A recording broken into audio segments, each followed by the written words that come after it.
we will be posting the link for a feedback form. All of you are requested to click that link, go to that website and fill up the feedback.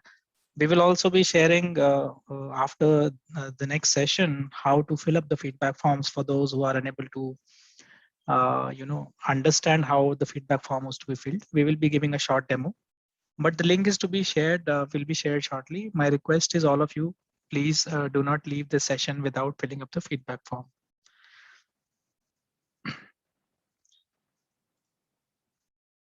So let's move on to the next session. Okay, so our next speaker is from Convergence Energy Services Limited, which is a sister concern or an associate organization related with EESL. It is a semi-government entity. So Mr. N. Mohan, he is an experienced professional with over 15 years of experience in the energy sector. His domain of exposure includes project planning, project management, ESCO project investment analysis, client relationship management, managing regulatory interventions, etc. He has been instrumental in handling various energy efficiency programs at EESL and Convergence Energy Services, and he has a major client base in distribution utilities, municipal corporation, industrial, and government organizations. He's currently working as a DGM at Convergence Energy Services Limited, and he's leading the e-mobility and charging infrastructure division there to develop a public electric vehicle charging station across India. That is the mandate that the team is working on at Convergence Energy. So with that, I would like to welcome Mr. N. Mohan and would request him to deliver the presentation session today. Thank you, Dhruv. Thank you for the brief introduction. Just share my screen now. Yes, please.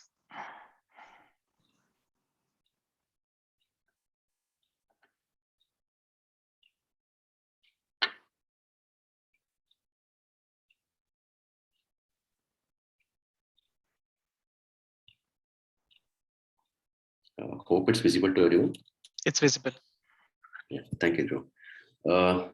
So thank you, UK PAC, Green Recovery Challenge Fund, GreenTree, RT International, and Urban Mass Transport Company Limited for this opportunity. It's a pleasure to be part of this discussion, I would say. And in the presentation, I will try to cover like what we have done in the public charging station domain, what were our key learnings and how this could be scaled up in the country. So following on the brief content of the presentation, I'll speak on like how the EV ecosystem is growing in the country. Presently, like what are the key financing challenges which the e-mobility segment is facing? What kind of checklist like one should follow while setting up the public charging stations? And what is the cost economics and viability aspect of operating the public charging stations? Yeah, first is about development of EV ecosystem. If you look at globally also, the electric mobility ecosystem is coming up very fast, mainly for two specific reasons. So one is there's a strong government push globally also. The second is the cost of batteries are coming down over the years. With respect to the government push, there's certain policy incentives which has been given by at the central level. And also there's a complementing incentive demand which has been given by the state government as well. Some of the state incentive or central incentive, which I can specifically talk about, which Mr. Praveen also covered. So there's a FAME 2 policy in place where the demand incentive is allowed for the electric vehicles, where the benefit is being passed on to the EV users, users based on the battery capacity. Based on the battery capacity, the government are providing the incentives in order to reduce the upfront cost of the electric vehicles. There are also certain other non-financial benefits, which with respect to the privilege access, the free parking, there is an exemption of the registration fee, and also there is an exemption of the renewal fee as well. The second, the key aspect about creating the supply demand. If you look at the present IC automotive segment, the customer is in choice. Customer is a wide variety of choice where you can pick the IC vehicle with respect to make, with respect to the budget as well. presently in the electric vehicle segment, the customer has a limited choice. This is one of the factor which is like detrimental for the greater adoption of electric vehicles in the country. But now recently we are seeing a lot of companies are coming up with more number of electric vehicle, and more OEMs are launching the electric vehicles too, which are more refined with respect to the range and the performance. So always like the government is trying to push more support for R&D and manufacturing through the central and the state schemes. In the state schemes, there is a state EV policies are there, where incentives are being encouraged for the manufacturing of EV ecosystem at the state level.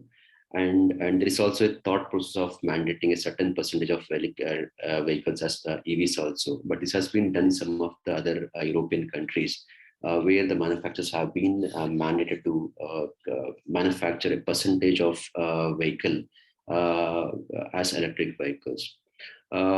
One of the key aspects, if you look at the EV ecosystem, is the charging infrastructure. So presently, there is not much viability, I would say, in building up a public charging station.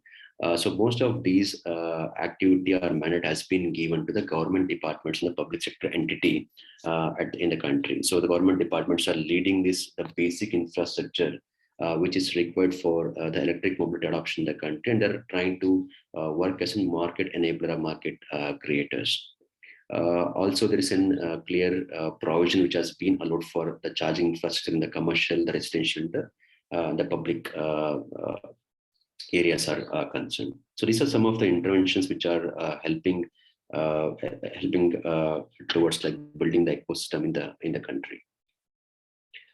This is a roadmap like how India is progressing towards promoting the electric vehicles. Although the effort started in 2010, where initially it was started by Ministry of New and Renewable Energy, where a thought process went on to see like what could be the alternate fuel for surface transportation or road transportation. So this program was launched in 2010, and the main focus was towards like supporting some of the R&D for developing the advanced batteries, supercapacitors, and components for the EV, and some of the pilots were done in the e-mobility segment. And subsequently in 2012, the Department of Heavy Industry was launched the National Electric Mobility Mission Plan in Mission Plan 2020, where they try to set a target of achieving close to sale of 6 to 7 million the hybrid and electric vehicles by 2020. The change happened in the e-mobility segment in 2015 when Department of Heavy Industry announced the fast adoption and manufacturing of hybrid and electric vehicles in India. That is called as FAME scheme. The FAME 1 was launched in 2015, which was initially the program was for the 2 years, and subsequently it was extended up till March 2019. If you look at the FAME 1, the outlay was more than 795 crores for 2 years, and initially because of a lot of learnings, the fund was unable to be completely utilized, and it was extended up till 2019. And now we are in the process of FAME 2 scheme. So in between 2015 2019, there were some of the initiatives which were done by the state as well. Where in 2017, the Karnataka was the first state which rolled out this EV policy along with EV policy, where they tried to announce like the incentive for the electric vehicles. And subsequently in 2018, the Ministry of Power provided a clarification that the setting up of public charging station would be a delicensed activity. It means that any individual or an organization can build up a public charging station, and there is no specific approval or permission as such required for setting up this charging station for commercial use. So this was one of the big step by the ministry, where it was completely delicensed. The activity was completely delicensed, so they could encourage more investment in the charging business. Also, the Ministry of Road Transport and Highways also informed the registration plates for electric vehicles, which are the green registration plates for the electric vehicles. The Ministry of Power also defined and guidelines for charging infrastructure for electric vehicles, which broadly covered the aspect like there has to be like the public charging station a grid of 3 kilometers by 3 kilometers. It means like if you're planning in charging infrastructure for a city, the city would be like demarcated in a grid of 3 kilometers by 3 kilometers. And at least like the one station has to be in the grid of 3 kilometers by 3 kilometers. This is mainly with an intent to reduce the range anxiety by the EV users. So typically they try to see like at least any user could reach to any of the public charging station within the radius of 3 kilometers. It was a basic intent of demarcating a grid of 3 kilometers by 3 kilometers for a charging station. In 2019, there was a huge budget being announced for uh, announced for the FAME scheme. The FAME 1 ended in March 2019. Subsequently, FAME 2 started. And if you look at the budget outlay of FAME 1, it was 795 crores. In the FAME 2, it was almost like increased to 10,000 crores for 3 years. So now the FAME 2 has been extended up till 2024. The measure of this budget has been earmarked for the demand incentives, which is primarily for uh, incentivizing the OEMs. So where the incentives are provided with respect to the battery capacity. So typically for the two-wheelers, there has been a hike in the demand incentives. So initially it was 10,000 rupees per kilowatt hour. Now it has been hiked to 15,000 rupees per kilowatt hour. And likewise for the electric buses, it was around 20,000 rupees per kilowatt hour. So this benefit is being directly passed to the OEM, so they could reduce the upfront cost to the end EV users. So out of this 10,000 crore, 1,000 crore has been earmarked for the charging infrastructure, which itself is a big investment push to ensure there's an adequate infrastructure in the country, so the electric mobility could at least grow very fast. So also there are other initiatives by the government of India. We specifically talk about National Mission on Transformative Mobility and battery storage. The actions were taken with respect to reducing the GST on the electric vehicles. So earlier it was at 12%, it was cut down to 5% to reduce the cost of the electric vehicles. The same applies to the EV chargers too. In order to encourage the personal users, the income tax rebate was allowed up to 1.5 lakhs. So what are the customers pay interest paid on the loans to buy electric vehicles, so up to 1.5 lakhs income tax exemptions were allowed. So these are some of the key measures which were taken to promote electric vehicles in the country. If you look at although these efforts were being done by the government, the still one of the key concern remains the EV financing and the challenges. If I compare the present automotive sector, so most of the finance sector is an organized flow of finance come from the organized sector. So presently, the financing almost like close to 50% financing goes to the four-wheeler passenger vehicles, the 40% the commercial vehicles, and 10% to the tractors and the two-wheelers. So this is the current automotive financing arrangement. But in the future, we are trying a major shift in the financing pattern, where we see close to like 50% could be for the two-wheelers and 80% for the four-wheelers, personal vehicles, and 95% could be for the light, medium, and the heavy-duty series. So this is the kind of shift we are trying to see in the financing too in the automotive industry towards the electric vehicles. If you see the key challenges in financing the EV business model, so although there is a viability for operating the electric vehicles compared to the ICE vehicles because of their inherent low cost of operation, but still the financing is one of the key concern, which is still needs a major policy reforms in the country. The first and the primemost may being the high interest rates. If you look at the IC banking interest rates, which are much easier for any individual to avail loan for the IC vehicles. So if you look at the EV electric vehicles, the loans are limited, and even the interest for electric vehicles are much higher as compared to the IC vehicles. So only like the few companies are offering the loans in electric vehicles, and also here the interest rates are higher, and sometimes we have seen the interest rates are as high as 20% or even more. So this obviously increases the EMI for any individuals for acquiring the electric vehicles, and which adds to the ownership cost too. The second is more towards like the low loan to value ratios. It means like the most of the banks which offers loans for electric vehicles, they're still looking for a kind of collaterals to finance the electric vehicles. Here they see a major risk. Primarily, as I understand, this is for two reasons. One could be that there is no confirmed resale value for the electric vehicles. If you look at the IC market, and even the banks are willing to offer loans, and they take that risk of like having owning those asset in case of like any individual organization doesn't pay loan for the IC vehicle, still they take those custody, and still they know there is an the market for reselling these cars. Here I see a major gap in the electric vehicles where the resale or the second use case for electric vehicles are limited. So once we build up a more use case for the second use or resale value for electric vehicles, this could at least like leverage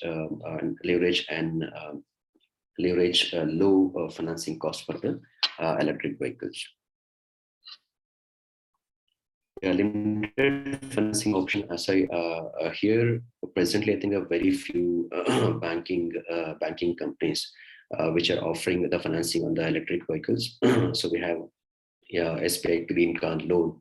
But if you look at the globally, like in countries like China, Norway, UK, Australia, so they're encouraging financing for the electric vehicles. This is one aspect which is helping them to achieve high EV adoption in the country. So here in India, the operators are more forced to choose loans with high interest rates for electric vehicles. This leads to like low LTV ratios and also the shorter repayment period. The shorter repayment periods means the most of the electric vehicles also have a longer usable life. Considering the perception about the electric vehicles for the banking segment, they try to provide loans for a shorter repayment periods, which obviously would lead to more financing costs and the EMI to the customers. The high insurance cost is one important aspect one could look at. Here, unlike the conventional IC model, here the insurance, there is an increased insurance premium, which is normally being taken by the companies for providing an insurance for the electric vehicles. Considering the high capex cost for electric vehicles, which obviously lead to the increase or enhanced premium for the electric cars. So these are some of the key challenges in the financing of EV model. And also like some companies, they see a high risk of technology failure because the still electric vehicle or electric mobility segment is in a very nascent stage, and it has not even achieved the maturity which the IC market has reached. So still it needs a little more time for attaining that maturity. At once it reaches in maturity with respect to technology and technology. So these issues of the financing and the insurance cost would be addressed. So it's more like the electric vehicle OEMs need to bring in more refined model, which can give more comfort for any financing company to lend loans to these for electric cars. So I will touch upon some of the the checklist, like the individuals or company planning to set up a charging station. So what are the key considerations they need to look at for site selections? So although we understand like there's a criteria for building up one station in a grid of 3 kilometers by 3 kilometers, but one has to be very careful while planning the location siting. Considering these are like long-term investment. If you look at the present investment in public charging station, it's not a profitable investment as on today. The reason being because of low density of electric vehicles on road, which obviously lead to low utilization factor. So typically the payback periods are running from 6 to 8 years depending upon the utilization trend. So here we need to ensure like the site selection plays a crucial role. So we need to understand like how the siting process could be completed and which combination or which type of charge could be installed, and how probably we can reach out to more EV user segment for achieving those higher utilization. The first criteria towards for setting up of EV charging station is we need to see some of the points of public interest. When I say the points of public interest, these could be this could be the commercial establishment, some of the metro parking locations, the bus depots, where we see a lot of consumer footfall. And also these are like high visibility areas. So this is one of the factor which we try to see while selecting the site for the charging station. Also, we try to study the traffic density, uh, uh, because like once we know these are close to the main major roads with high traffic density, and then the maximum number of people may use it for charging their electric vehicles. We try to align the charging station with high visibility areas, so the user has more convenience for accessing these charging stations. Some of the other apart from these three criteria, we also need to look at some of the aspects which are more specific to the accessibility. So when I say accessibility, the location should have a proper entry exit access. These locations should have an adequate space, so at least any user can conveniently come and use the facility. To some extent, we also look on some of the safety aspect with respect to the locations. We also try to see if these stations are built up in high visibility areas like the market areas. The reason being, if you look at the fuel stations, so these are set up. These are being built in a separate infrastructure at a separate area or a separate plot. But most of these electric vehicle charging infrastructure are being built in the parking areas. We don't require a separate area for building up these charging station, and most of the time these will be built up either in the public parking areas or even in the commercial commercial buildings, or anywhere where the customers could be given access for charging their EVs. So this is an unique way to look at the charging business. So here, if you look at the fuel station, typically the people spend around say three to 4 minutes of time for refilling their IC vehicle. But in the electric vehicle charging station, even if I consider a high speed charging station, still they would be requiring a time of close to like 15 minutes to 20 minutes for an top up to 80%. So obviously, like the user would need to spend close to 20 minutes of time at the parking area. So when we look at this aspect, we try to see like if we can build stations where consumer can conveniently spend a 20 minutes of time, that becomes a good case for the charging business. So these are some of the key learnings from our charging business. So apart from other criteria, we also look at some of the traffic density pattern. The reason being, we need to ensure that when you're building up these stations at in high traffic areas, it's not hampering any traffic movement, or it's not hampering any of the vehicular movement at these locations. Uh, we also try to study like the protection for the avoiding the public accidents and the public property damage too. Here, the reason being, since these are in the public parking locations, the vandalism is one of the concern. The most of the charge point operator would come across. So we need to see the specifications or even the construction of the charging station are such that where we could avoid some of these public property damage issues.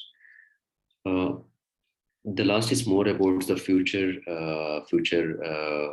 charging station, how it would look like. If you look at the present charging station, these are more an unidirectional flow of current, where we are taking the power from the grid or from the solar energy, and this power is being fed to the electric vehicles. In the future, probably I think the charging station could do the utility grid services in terms of like we could enable in V2G, where from the vehicle, so probably I can supplement power to the grid. So V2G programs will come up. So presently we are more focused towards like it's like grid to the vehicle, which is like more like a unidirectional flow of energy. But future, we see there is a business case which could be built up for V2G segment. But definitely this would require a kind of infrastructure at the distribution level, where we talk about the smart grid and the load management, peak demand, and other initiatives. So these are some of the key consideration one could look at while setting up of EV charging stations. For commercial use cases, for any entrepreneur willing to set up a charging station. The first step could be the consultation of the distribution utility. The distribution utility would be a key player in the entire the charging business here. So the consultation with the utility would be very much required, where probably I think we could look at a joint visit to the location to analyze like whether these locations are feasible for getting the required electrical infrastructure to the distribution utility. So this first step would help you at least like get a clarity like what capacity of stations could be built up at a particular location and what investment is involved in the charging infrastructure apart from the EVSC electric vehicle supply equipment cost.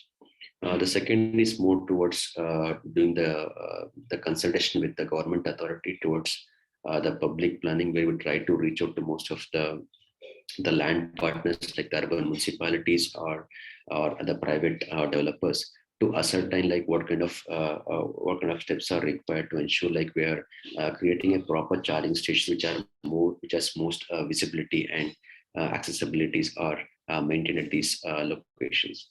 The third would be we also try to analyze like we know presently the charging revenues are nominal or would be nominal in at least for next 1 to 2 years.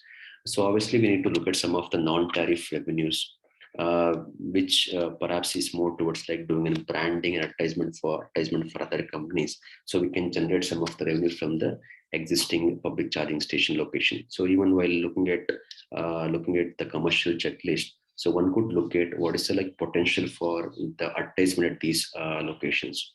So once we are clear on the 3 steps, and subsequently we try to look at what kind of charging could be deployed, level 1, level 2, or fast DC charging stations. So level 1 are basically the AC charges or slow charges. In India, we have this Bharat AC charger of 10 kilowatt capacity with 3 charging sockets of 3.3 kilowatt each. But mainly these are for the 2-wheelers and the 3-wheeler segment. And level 2 would more and moderate to fast DC chargers, where we have the multiple charging protocols. Like we have the Bharat DC standards of 15 kilowatt capacity.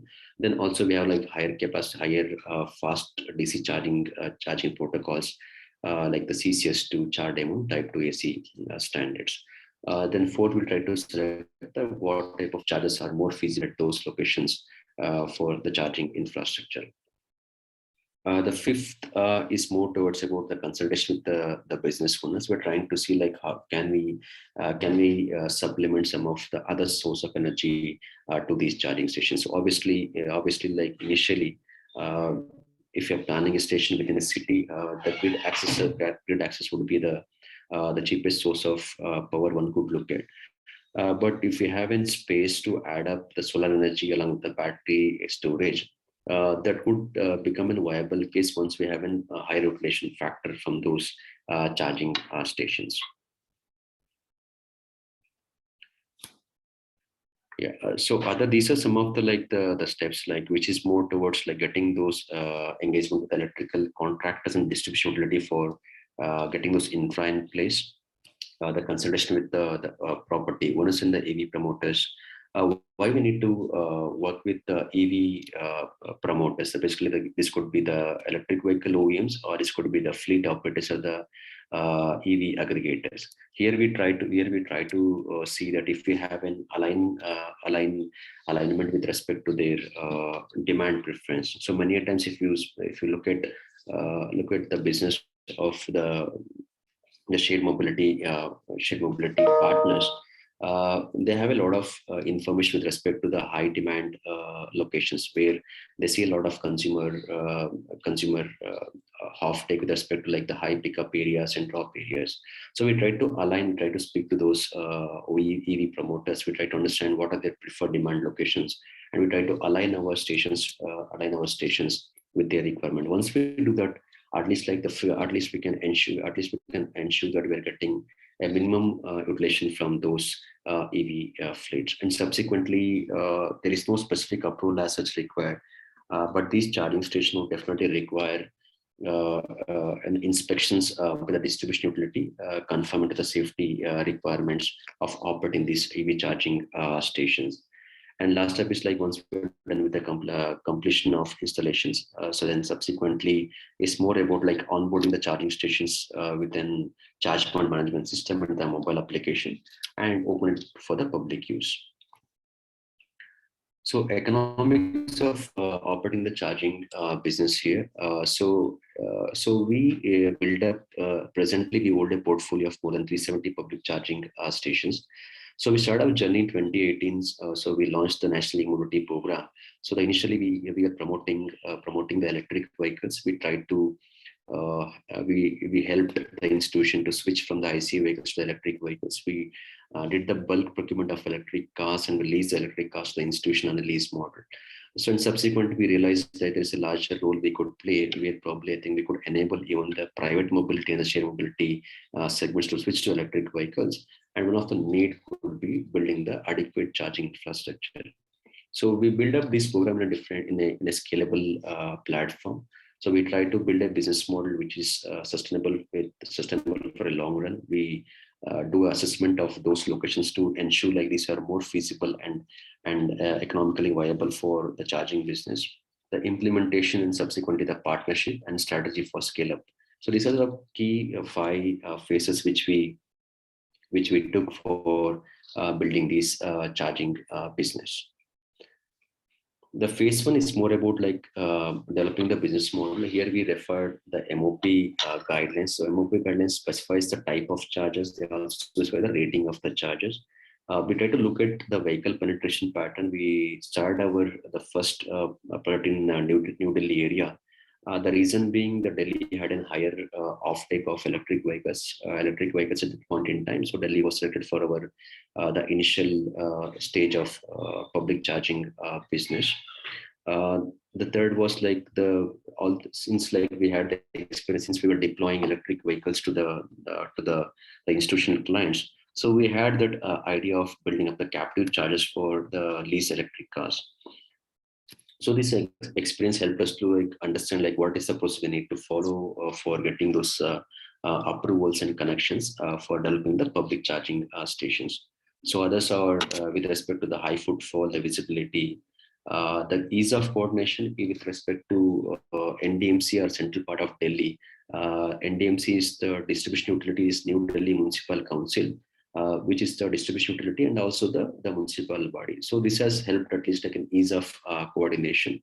And as you know, like one of the priority for most of the smart city is the clean air program. So we have the national clean air program also, and most of the cities are trying to build a clean mobility solutions or clean energy solutions for smart cities to ensure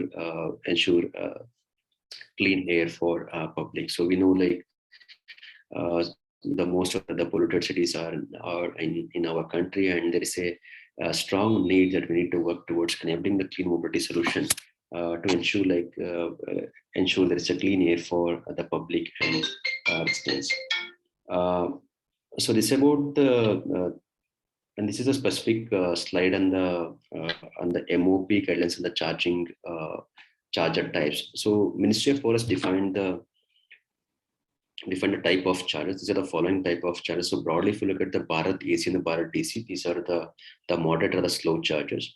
And the first one, the combined charging system, the char demo, which is called as charge demo, and type 2 AC. These are like the fast chargers, and typically they are defined the rating for these connectors also. And if I want to give an example for type of vehicles which they are compatible with, the Bharat AC is more like an AC slow charger, and these are compatible for the electric two-wheelers and the three-wheelers.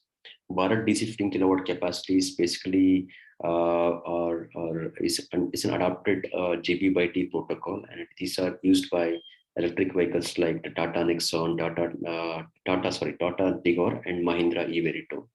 And the CCS2, the combined charging system, the example could be Tata Nexon, the MG Motor ZS EV, and Hyundai Kona. So Chardemo, as of now, we don't have any electric vehicles in India. But globally, we have a product like Nissan Leaf, which are with the Chardemo protocol. And type 2 AC is like a fast AC charging, and this is compatible for both the CCS2 and the char demo cars. So presently, like in India, like we're in a situation where we're building up all type of connectors. So in India, we don't have a unified charging protocol as of now. And but looking at the OEM inclination, in future, we see the most of the electric vehicles would come up with the CCS2 connectors, where perhaps I think we see a larger adoption of CCS2 connectors in the coming years, by seeing the recent launch by the OEMs, where the most of the vehicles are coming up with CCS2 protocol.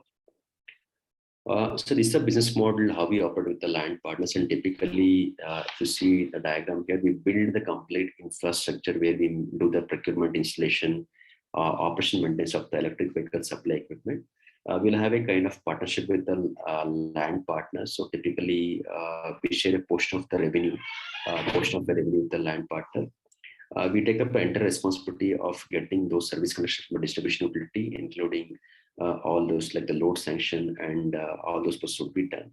So the same way we have built up stations in NDMC area. We have close to 97 charging stations so far in NDMC area, and we have a combination of both Bharat DC and the high capacity chargers with the CCS2 char demo type 2 connectors. So here the advantage remains like the NDMC, they being a distributed utility and the land partner, they're able to achieve the scale of deployment. And it was much an easier coordination for us to work with NDMC. So other benefits like what stakeholder would get, the NDMC, they being a land partner, I think there's an additional revenue they could get from the charging business. We share a portion of the revenue with them. So at least there's a revenue which municipality or the land partner can get. And also they're also contributing towards the air quality by increased EV adoption in their particular city. As a power utility, they're in the they'll be getting additional source of revenue. The reason being that each charges will be a customer for the distribution utility. So any charger will need a separate connection for distribution utility. So in a way, it's when they're adding up new consumers for their consumers in their portfolio. So distribution utility will have a major revenue stream. This would also help them in doing the load management and better planning of the infrastructure, looking at the EV adoption in their jurisdiction. So as a charge point company, we help them in taking up the implementation, where we bring the capex in the project, and we ensure like these are scalable business, so at least they can generate much revenue from their regular transactions. Some of the cost economics of the public charging business. So broadly, if you look at the categorization, the cost of power, normally like in the cost of power would remain a pass-through cost to end customers. So whatever the output tariff of the states are there, which is generally passed through, would remain a pass to the end EV user. The other is the capital expenditure. Depending upon type of charger, the capital expenditure would vary. The capital expenditure will have the investment towards the EVSC, the infra cost, the charge point management system. So all those additional, the CCTV cameras, the barricading, canopy structures.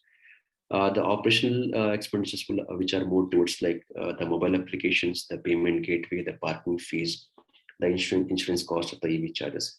If you look at the implication here, you could look at for AC, which is 10 kilowatt capacity, where the investment is less than 75,000 rupees. The cost of power would be the major factor. Almost like close to 80% would be the cost of the power. Likewise, if you look at the DC, which costs near about like 3.5 lakhs to 4 lakh rupees, here the cost of power would constitute 60%. If you look at this 142 kilowatt combo charger, which will have 3 CCS charger type 2 AC, here the cost of power would constitute to 40%, and rest 40% would be the capex and the operating expenditure. So this is how broadly we can look at the cost component involved in the charging infrastructure. The cost economics of the charging business here, if you look at the Delhi state, so Delhi has one of the lowest EV tariff in the country. So here we have the LT connection in Delhi. One of the strong support from the regulatory commission is that Up to 200 kilowatt, we can get the LT connections. So in most states where we work upon, the LT limit is only up to 50 kilowatt capacity. It means like the moment I put up a high capacity charges, I need to make investment in the HT connections. So in Delhi, in Delhi for the charge point operator, up to 200 kilowatt capacity, I can get the LT connection. So my cost involved in the upstream infrastructure would be very less. Here we have the tariff for LT connection is around 4.5 rupees, and for HT is 4 rupees. But if you look at these, the other charges, which is PPAC charges, the pension charges, regulatory charges, which adds up to almost like 22%. So it's, although it's notified tariff is 4.5 rupees per unit, but the moment we add all these tax structure, the land cost would reach near about 5.3 to 5.4 rupees per unit. So we also made a recommendation that at least for initial years, these charges could be waived off, which is a state subject although, but those considerations could be done by the state as well. So some of the tariff in other states are having the two components. One is the energy charges, and second is the fixed charges. In Andhra Pradesh, we don't have the fixed charges. The energy charges are applicable, and they have determined 5 rupees per unit for both HT and LT. But if you look at the Maharashtra, here we have two common. One is the fixed charges, that is like 70 rupees per kVA per month, and the energy charge is 6 rupees per kilowatt. How this would impact the charge point operator? The moment if I put a 100 kilowatt charger in Maharashtra, I need to pay a minimum of 7,000 rupees every month. Even if my inflation is less than 7,000 rupees, still I need to pay that 7,000 rupees every month. The same station, if I build in Delhi, there is no fixed charges as such, but only based on the actual consumption from the charging station, I need to pay the the energy charges, which is like 4.5 rupees per unit. So this is the difference. This is the implication one could have while building up the charging stations, where the fixed energy charges are applicable at states, and where at states where it is not applicable. This would make a big impact to the investors. And many times we have seen companies where prefer to make investment in the states which are having the low tariff and nil demand charges.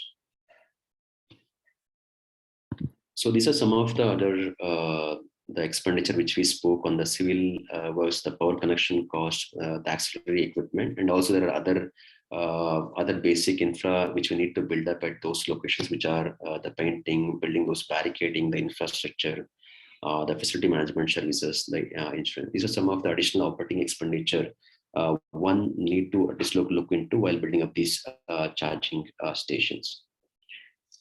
So these are some of the images of the EV charge. These are like the Bharat AC charger with 3 charging sockets of 3.3 kilowatt each. And this is a higher capacity charger with CCS and charge demo. These are the cost of these, indicative cost of these EV chargers. The Bharat AC is it's around 70,000 rupees you can take. The DC is around 3.5 to 4 lakh rupees, and the higher capacity, which goes up to 20 lakh rupees. But typically, the charger cost would be near about 18 to 20 lakh rupees, depending upon the make and the capacity of the charger. So since we had access to financing from the multilaterals, so we're able to get those projects sanctioned under the Asian Development Bank and our line of credit, and we're able to build those stations with optimum investment. The pricing mechanism here, so the different pricing mechanism followed globally. The broadly one could look at like the 3 major type. One is a time-based fee, second is energy-based fee, third is the fixed fee. In the time-based fee, the user would be paying based on the time for which he is occupying the EV charging station. In the energy-based fee, it is basically like based on the actual consumption, the user would be charged.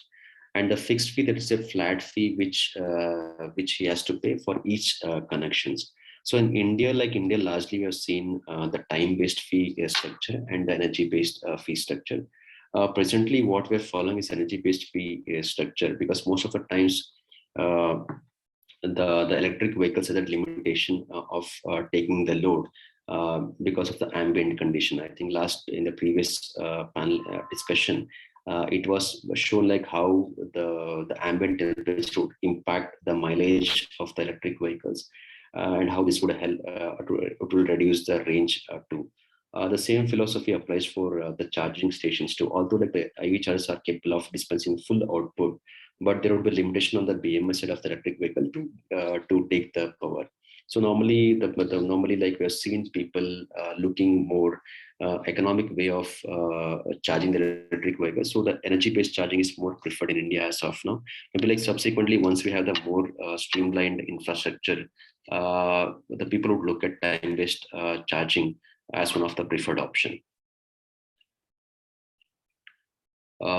So these are like the more consumer preference. We try to consult a lot of the consumers. We try to see like how probably we can help them in understanding their demand requirement. We try to keep the transparency amongst the customers. We take regular feedback, and wherever there is a need for getting those validation verification, then we take up those activities. And the another unique part is like these charging stations are unmanned charging stations. So all the charging stations are accessed through mobile applications. So any user can check the availability of the charging station to the mobile app. He can navigate to the charging station. He can initiate the charging to the mobile application. He can make the payment, and he can even complete the charging session. So these are like completely unmanned station, and entire payments are also done to the digital gateway. So this is one uniqueness of the public charging business, where with minimal manual intervention, one could build these stations.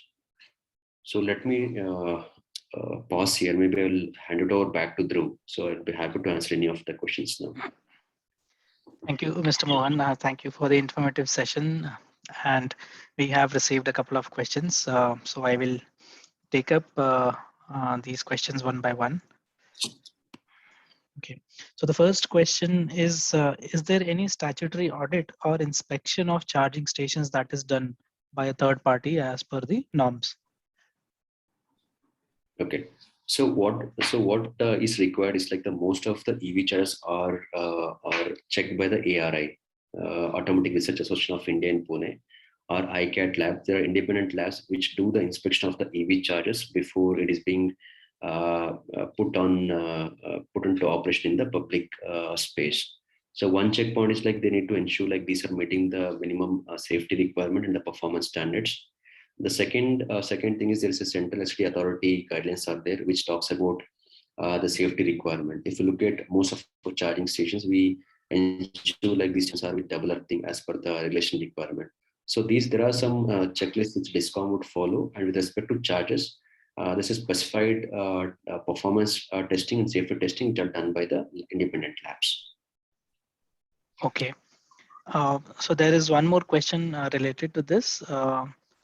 Any kind of licensing requirement for a charging station to be set up, and who is the authority which will possibly issue those licenses, if at all? So presently it's a delicensed activity. And any individual organization can build up a charging station, and there is no special approval as such required.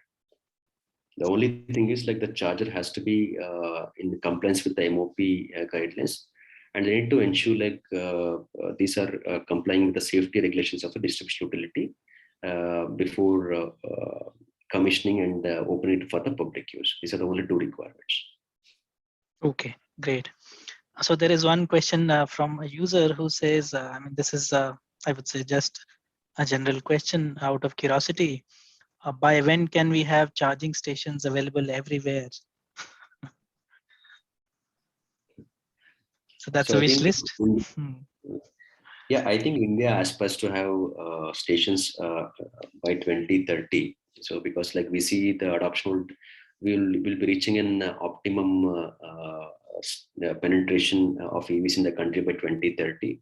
And already like efforts are being made by Department of Heavy Industry under the FAME2 scheme, where the sanction has been given for the government departments and the public sector company for cities. Now there is a plan for expanding to the highways and the expressways. So hopefully by 2030, we see the country will have adequate charging infrastructure, and the range anxiety concern would be mitigated fully. Okay, so there is one question around renewable energy integration. So so the question is, what about the long-awaited renewable energy charging integration in case of public charging station? So how popular, how prevalent, and how feasible that technology is? Okay. So there are two ways of looking into the solar integration. The first one, we need to see like within city, putting up an solar-based charging station would be difficult. The reason being we don't have enough space. So even if you look at a 50 kilowatt station, you'll not be able to get enough or adequate roof space for building up these solar-based charging station. But obviously, like if you look at the locations which are like outskirts are slightly away from the main city, there's an opportunity where we can integrate the solar for the public charging stations.